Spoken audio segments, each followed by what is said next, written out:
yesterday were suggesting that Colm had pre-planned. He's going to show up on Monday for the celebration, and then he was off to Cork to celebrate, and that was Cork arrogance. That is not true.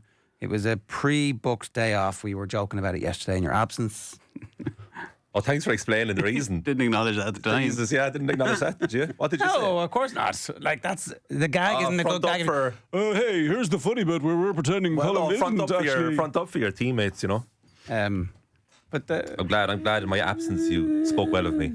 Here's the funny bit, lads. Well, that's not what I meant at all. How are you, Pet? Shit again. How are you? Not well. No, not well at all. I've been talking yesterday, at least was cathartic and talking to other Cork people, but this is the worst I felt about any sporting event since the 2002 World Cup penalty shootout against Spain. Why? Guys Comendiet over Shea Given's leg. The manner of defeat in the second half. And it just, I don't even like thinking about it.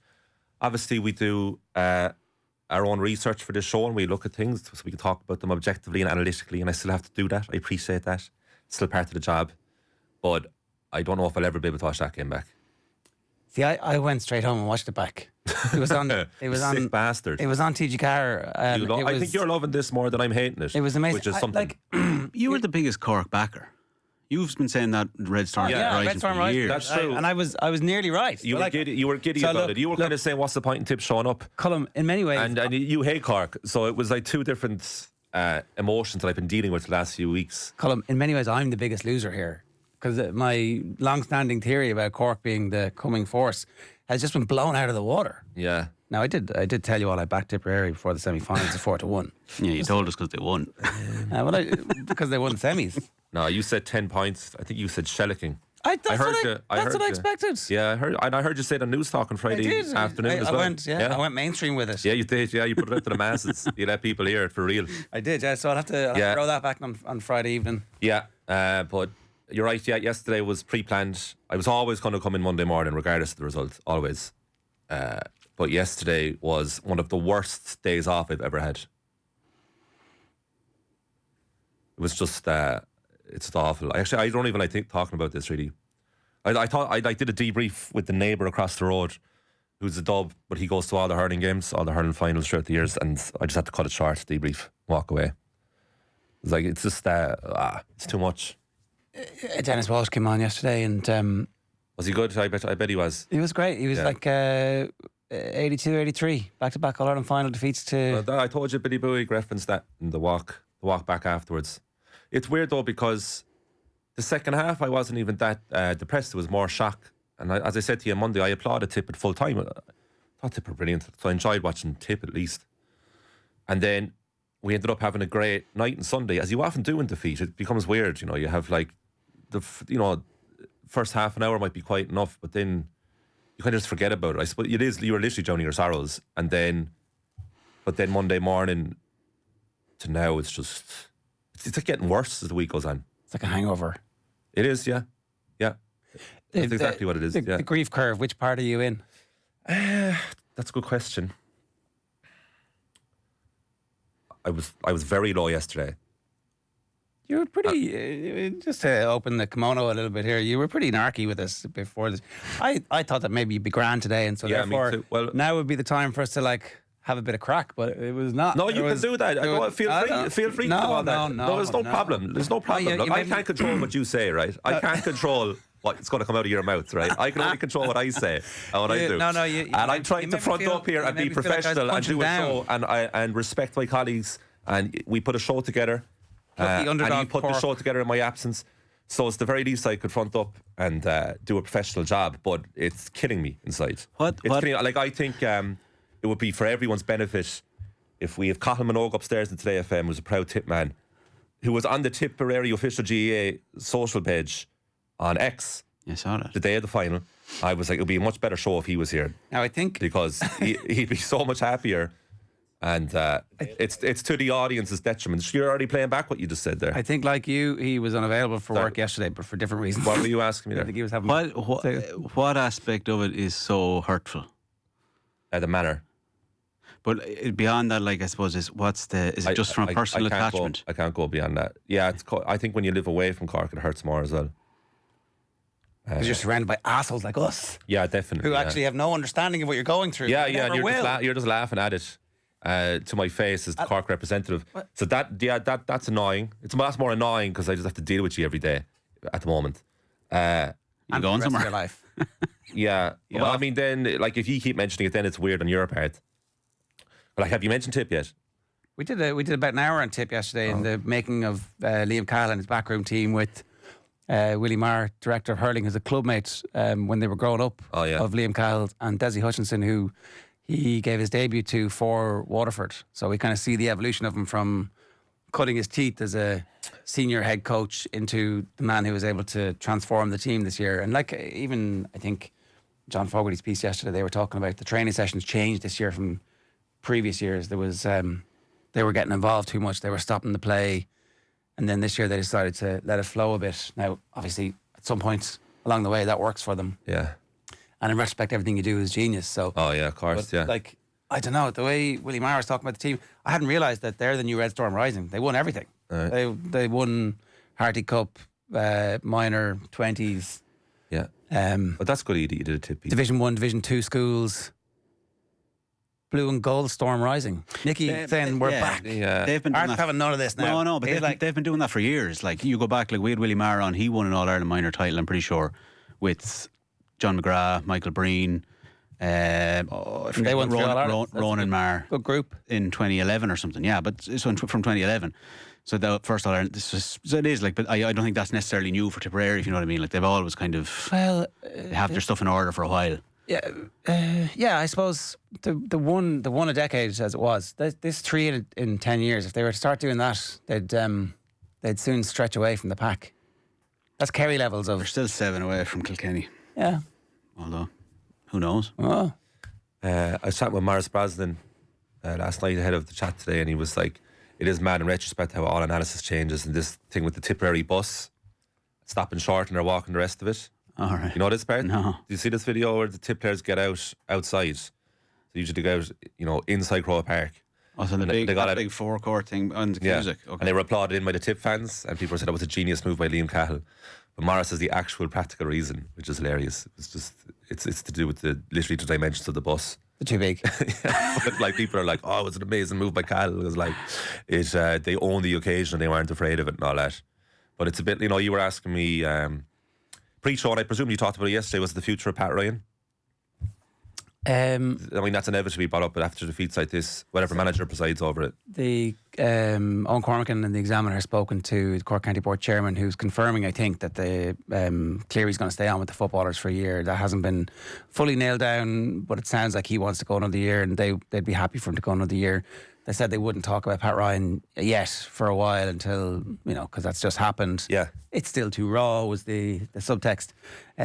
Look, I think, and Dennis made the point, look at what he's done. He's totally transformed the culture around Cork hurling. Yeah. And if he wants another year, he'll be given another year. And woe betide anybody who says otherwise, was essentially the subtext to that as well. I just think if you're his pal, you'd be sitting down with him and saying, almost no good can come of this. No, I disagree completely. Well, let me finish this, right? Yeah. You're going to go back to training with maybe a shaken up backroom team, and you're going to face the players and say, we thought we did everything right last year, and somehow this year, for the 3rd year in a row, we're going to do something slightly different. We're going to make some changes that we didn't know we needed to make until now, and the outcome is going to be a different outcome from last year and the previous year. And I think in GA, where you can't sign 5 players, you can't there's not radical change that you can do from year to year. Maybe you get a new coach in and it's totally new style of play, like a Connacht-esque. I don't know how many of those there are knocking around the place. Maybe ask Ben O'Connor to come in and do something. I don't know, but there's just an exhaustion there after something like this, which is so deflating. The pain and hurt you feel, that's magnified a million times by the players. Absolutely. And so they all have to go in and go, we all trust each other enough now. And I think that scene on the sideline where you couldn't tell who was in charge, and Dennis was making the point, it's on the players that second half, they couldn't think their way out of it. I would say that's probably a cultural issue, though, where you haven't emboldened the players to go, well, this isn't working, we're going to do something different. And they haven't, the leaders haven't developed to the point yet where someone is saying, stop lorrying ball down on the left half back position there, because it seems like Brian O'Mara or whoever is there seems to be winning it pretty easy. Like, that's a systems failure. And while the shock of the deluge is so overwhelming, I can't see how you can go in the next year and convince everybody and yourself that you can take this any further. That's just, like, if he wants to, fair enough. And if they all agree that they can do that, fair enough. But I think for his own sake, like, that's heartbreaking. I can't. What if it happens again? Everyone's judging Cork's here in that second half. I just don't think it's fair to the guy to end his tenure with that half behind them. I wouldn't be ending his tenure. I would. Well, he has to renew now because his term is actually up. So he does actually proactively have to make the call himself. But like, I'm reading reports this morning, Irish Examiner, that John Cleary is staying reportedly. And I thought, like, out of the two Cork senior men's managers, that he's much more likely to leave even on Monday morning. And that's all. I'm also in agreement with that, with John Cleary staying. But with Ryan, I just don't think. I don't think he should. You're talking about his friends and family and whatever. I don't think he should leave after a half like that. And I think Cork have that half back again. They'll obviously do it differently, and they can do it differently. Like, I understand everyone's very down about Cork now, and it's fair enough. But, like, they were occasionally amazing this year as well when they got going. And, you know, it's not like that wasn't to do with Pat Ryan either. No, you know, so there is like, to win the league, to win Munster, and to put on that display in the semi-final, regardless of the opposition, like, that's a manager presiding over not actually playing that well in the first half and being 6 points up, which had to do with Tip's profligacy a bit, but also they still managed to do and not play well. And it's just the second half wipes away everything that I just said, but I don't think it's sufficient for him to walk away. I think he should give it at least one more go, because in my mind, I'm thinking, Jesus Christ, imagine Cork do it next year. Can you imagine the release? Yeah, I mean, that is the counter argument, right? You look at Darren McCarthy's year, and you go, weird, amazing comebacks in sport do happen. There is the 82, 83. That's the narrative you're telling yourself. But there's that's an imperfect narrative, though. Well, it's totally imperfect because they were like. I know why you're saying there was no back door, and I like that. That's my argument, and you see that my side of it there. I see the side of it that occasionally under Pat Ryan, Cork get demolished, and so you would think that those collapses are part of it. So that's, I don't know if that's just meant, and that could be a systems problem.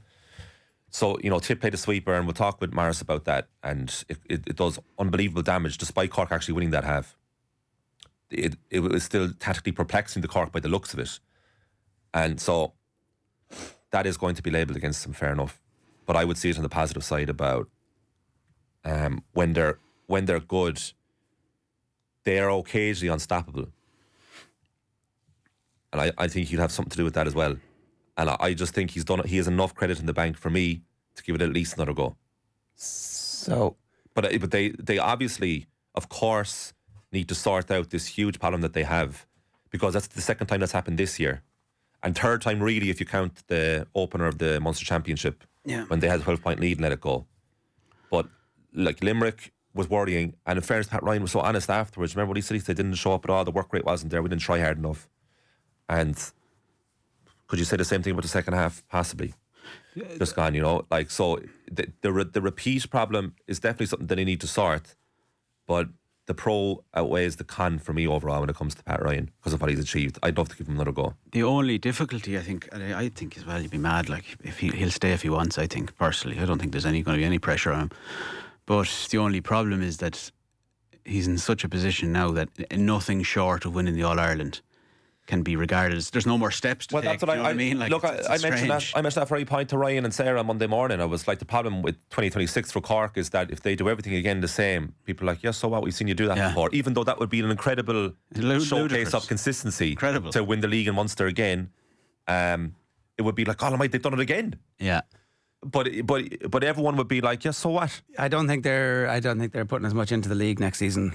I think that they're. I don't know. I don't think you can't blame that for it. It's not. No, but I don't think that they're. I think that they're trying not to win the league next year. You're on about the grief period and what stage I'm at, right? And it's like these players, as you correctly say, it's obviously way more pronounced for them. I'd say they haven't even put one iota of thought into next year yet. I think this week is just. No, they're thinking. You can't make any mad decisions based on next year because of what you're feeling right now, because they're so emotional and vulnerable right now that whatever you're deciding now, if you're making this big call, it might not be. There's a good chance that it will be the incorrect decision to make. This is just like everybody to do with this would rather just disappear for a week. Really. I'm sure they are doing. Like you listen to the Tip lads talking about not wanting to walk around the town last year, and they only had not managed to get out of Munster. This is because the expectation was so high, and because they were such heavy favourites, and because their performances in the semi-final, people felt it merited their favouritism. The low is much, as you say, it's like 2002-esque. Oh yeah, it's unbelievable. I presume, Roy Keane and Cork are somehow entwined with 2002 and the sense of loss. Because not going to get back into that again. But obviously, South Korea was in the quarterfinals. Who knows what would have happened? But like this on Sunday, it's mad how different. Really mad how different the feeling was to 12 months earlier doing the same walk. 12 months earlier, you'd witnessed one of the all-time great finals. And also, you got about a half an hour notice on Sunday just gone that you're going to lose the game. Yeah. It was a long time to the final whistle, whereas obviously it was literally the last puck of the ball in 2024. Championes, Tipperary. So, you had all the Tip fans around us with their fucking chants. With their chants? Yeah. Tip. And so you had a huge notice period, yeah. I just think that in the GAA, it's like it's so difficult to wrestle back this weird accumulation of the little moments over the course of the year when you're carrying the baggage of that collapse. And because that collapse wasn't the only time it's happened to them, I think Mickey Hart stayed on a couple of years too long. I think various managers at intercounty level think, I'm going to be able to fix this. I think Glenn Ryan probably stayed on a year too long. I think these are all different circumstances and different scenarios. I think Desi probably stayed on. Desi should have gone after they won the All-Ireland, got the band back together. In 23? Yeah, that would have been the perfect time to go off. I just think that it's such a weird, it's not a scenario that you can actually compare with any other scenario in the rest of sport or life where you're an amateur, particularly in your own county. If it was an outsider who had done this, at least there's an element of distance. But the pain that he feels, and to be volunteering for that again, it is absolute heroism. But equally, I'm not sure that it's the right thing for him, and I'm not actually sure that it's the right thing anymore for a group that needs someone to come in and say, we need to forget about what happened. I just can't stand over someone walking away when you have had that much of an idea. That will be your last act and your lasting memory. I would just think of anyone that I know in life going through, I say traumatic event, it is only sport, I get that. But, something very bad that happens to you. Yeah, but it's massively important. It's a cultural identity. It is a symbol of something else. And my natural instinct advice to family and friends in that situation would be, don't let that be your last act. You have to come back. You have to at least try. And I think he has to at least try next year. Do you think that's good advice, though? Because I'm doing that on the faith of what's been achieved to date, not just of a personal liking to the individual. So you weigh up both options before giving the advice. Look, next year, I haven't seen the odds, but I presume they're joint second favourites at this stage for the All-Ireland. We don't know what Limerick are going to be like. We assume they'll be back. Tipperary have had. You imagine Clare will be better next year? Maybe, yeah. Everybody, they're so they've got a great bunch of young lads. They also have a few players at the end of their career who had injury problems this year. Kilkenny have something to learn from their semi-final defeat. Yeah, so I'd say who so it'll be competitive. It will be, but it's not like there's a Limerick 5 in a row team. We've yet to see exactly I think that makes it harder because it's more of a level playing field. So there's loads of threats now. Whereas at least 2-3 years ago, when Limerick were untouchable, basically, it was like, well, it's a Limerick, like really. Yeah. Then Cork did Limerick and got done as a reward. I know, and that's the beautiful flaw of this Cork. It did again. It's that's why I don't love this side any less, like, for what happened on Sunday. Because when they are beautifully flawed. Shifty Lad was on yesterday, saying, well, at least you feel alive. Yeah, for these the small counties will never get to feel any of this. And in fairness, at the end of the game, my ma turned to me and went, "When you just love to be from one of these counties just once." The only time I used the privilege to feel this pain. Yeah. Maybe you're right, yeah. Oh, totally. I see Dermot Keenan giving us grief. Oh, would you rather be from loser counties like Kildare, Sligo? He's very defensive on your behalf. Very. Gone to bat for you the last 24 hours there when nobody else was. No, that's not true. Everybody in the comments was sending you love. Oh, thank you. They feel your pain. Thanks. I took to listening to music the last few days to the podcast. China in Your Hand by Tapau. I just kept playing it. It was like, I don't know why this is helping me feel better. And then I played that song and then Step On by Happy Mondays. And for whatever reason, it was just a nice speedball. It worked. Of emotion, yeah. And then I threw on Paranoid last night. Great tune. Black Sabbath. Ozzy. Oh, sorry. Yeah. Oh, poor Ozzy. I know. Aston Villa's second most famous musical fan after Nigel Kennedy, the violinist from the 90s.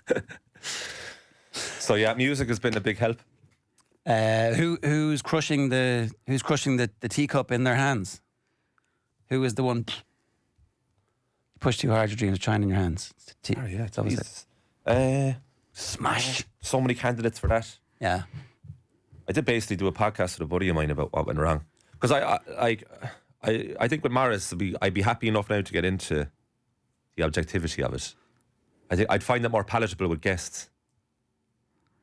So us, who you feel are I don't think we could do it. I don't think we could all, between the three of us, do it objectively. But I would love to know why Carton run with the ball more. So they kept trying their long. No sense. Yeah, they kept trying their long ball passing game, and then the one time they ran, 2 times ran with it, they had joy, like so. They also have hit the post. Unbelievable runners. Yeah, I know. And so you were asking me earlier, what's the big pain about it? It's just that, like, you can lose a final, but when you don't show up, and then you don't show up in that fashion, yeah, you know what I mean. Like that's, when you were talking there about Pat Ryan's future, whatever. I was like, is there another example of like someone who ended it? Not saying their career, because Pat Ryan could manage again, whatever, but like ended their time in such a downbeat. And I was like, Zidane, World Cup, but itself that was theatrical. He also scored one of the great World Cup final goals I never really thought about because of the way it went in, because he hit the bar and went over and came back out. But like to lose like that and to lose, didn't do his country any favours and they lose a penalty shootout. I'm like, he has the credit in the bank. He has the credit in the bank, but then my argument was so does Pat Ryan, but obviously a massively mad comparison for Zinedine Zidane and Pat Ryan. Well, but sorry, Zidane won it. He won the World Cup. Look, you can do loads of, you can pick loads of holes. I'm just talking about the emotion of finishing it up on the worst point. And I don't know, look, it doesn't really matter. All that matters is what Pat Ryan wants to do, and I think at the very least it's up to him, I would say. And I wouldn't be showing him the door by any means. No, but like, so say he wants to come back. Yeah. Is there then a conversation about, well, who is actually going to be responsible for the style of play? Yeah, I think that's definitely. I think that's very fair. Yeah, that's very fair. And why did the thing on the sideline happen? Yeah, so why were we seemingly indecisive? Because we can only guess what they were talking about, but we can make a fair assumption of what it was, i.e., like what the fuck's going on. So that would need work, definitely. But I don't know. I just think that, like, as you say, if I'm feeling like this and I've nothing to do with it, I can imagine what they're feeling like. I don't think you should make any decisions like that yet. As Dublin say themselves, and they're looking for Desi Farrell's replacement, there's no mad rush yet. Just leave it. Have you heard the rumours about the Dubs? No, I know Louth are getting a new boss imminently, but they announced it last night in the county board meeting. That's confirmed. Well, they issued a statement last night saying Gavin Devlin is their man. The current dream team scenario is Declan Darcy, Cluxton and Johnny Cooper as a management trio, which kind of has... Was Darcy presumably the leader? I think so. There was also somebody going, maybe not. There's only ever been 2 joint managers in GA. Has there ever been 3? Sorry. There would be a leader, but it might not be. But look, I think Declan Darcy obviously wanted it and was asked to go for it when Desi got it and put a management team together, and by all accounts was a bit miffed at the way that whole thing was handled. So, but the speculation is that he would certainly be a link back to their glory days, incredibly well got by the players. Some talk about Jo coming in as part of that coaching ticket, but that was kind of not confirmed. These are the rumours floating around after the All-Ireland final at the weekend. You'll hear more rumours this weekend. Yeah. But Declan Darcy obviously with Leinster. Now, somebody was saying you couldn't do the Leinster thing and the Dublin thing. But actually, the Dublin thing happens in the evening. The Leinster thing, because they're full-time professionals, happens in the morning. Being immersed in professional sport might be no harm. But that would be interesting. Cluxton involved in the management team. Somebody said he might be the manager. You got to take a break, man. Well, I mean, he's take a year. Go around and see how other people are doing it, like just a wee while. Anything else you want to say about this? If Ben O'Connor comes in and puts steel into this Cork team, says somebody whose name I won't read out, everyone in here calling them soft will be the first to bemoan Cork's newfound steel as dirty play. I think that's not true. I think that not getting it done from John McGrath when you're under a ball is the type of thing that people are talking about here. Yeah, but steel's bullshit. Like that's a nonsense thing. Like, what are we saying? Like that those guys aren't tough.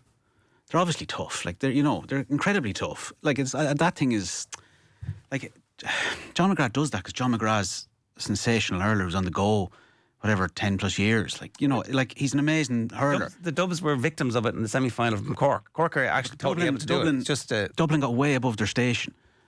I know, but it's not getting way above your station to have your hurl trapped by Patrick Horgan and roll over and be and getting a booking. That's not above your station. That's just nous. And for whatever reason, Cork did not have that in the situations where they needed to, where you would expect them to have it. I think that that for me is so the McGuinness stuff around 2014 is really fascinating, and he's talking about it a good bit this week. Obviously last week in preparation for this. Why? So I'm surprised he's bringing it up so much.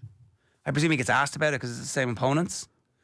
He says he thought about it every day until the lads came back to ask him, knocked on his door. McBrearty, it's going to be one of the most famous things of all time that ever happened in the GAA if they win this. But there's a. Why do you keep reminding them about? Is it because you want them to feed off the pain? Yeah, maybe. Yeah, pain can be a great motivator. He talked about how in the dressing room beforehand, he felt like the team were flat. He sensed it, and he said, "You have to play this game today, not next month, not in the winter time. The game was being played today, and it didn't work. They come out and they were flat." Yeah. So he's obviously terrified that that's going to happen, and this happens in teams. Cork were flat in that second half. Do you think that what happened with Cork would in any way, even subconsciously, get into the minds of Kerry and Donegal heading into this weekend? I think you're looking at it and going that they make sure that we absolutely don't lose that way at least. Yeah. Well, absolutely. Because you can't tangibly take anything from it because it doesn't actually physically work. But the idea of it mentally. Our dear colleague Owen Shane's been in touch. He's up early. Yeah, Zinedine Zidane. The comparison there. Johnny Sexton's another one. The World Cup. Yeah. He was too old though. There's never going to be a nice symmetry of a comparison here. No. I'm just trying to think of something. Schmidt. Yeah. But Joe Schmidt's interesting because their 2018 was so magical, but then the next year was just so diabolical.